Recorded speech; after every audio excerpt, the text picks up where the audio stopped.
Hi guys! So, third time ko itong iulit-ulit na magsalita ng voice-over. Pumunta pala ako at ang kako-teachers ko sa Spectrum. Yung Spectrum ay nasa taas ng Hyatt Hotels sa Bangkok, Thailand. Kasama ko yung partner ko na si Dave at yung mga kako-teacher ko sa school na where ako nagwo-work.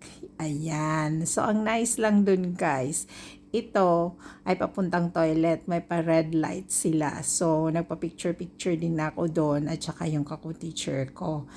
Ang cute lang. First time kong pumunta ng mga ganitong lugar.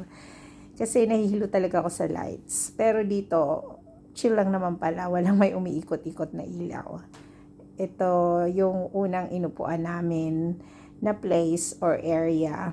Tapos, after that, umakyat kami sa taas. Ito pala. Ito din. Doon din yung sa unang inupuan namin. Tapos, after dito, naglipat kami ng place. Doon na kami sa pinakataas. Tapos, yan, nagpa-picture-picture ng konti para may memories at remembrance, diba, sa place. Yan, ito yon doon sa pinakataas. Nice lang, walang masyadong tao nung pumunta kami doon. At saka, overlooking ang view sa city. Sa city, mga city lights nakikita mo.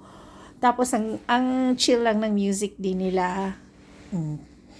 Thanks for watching. Bye!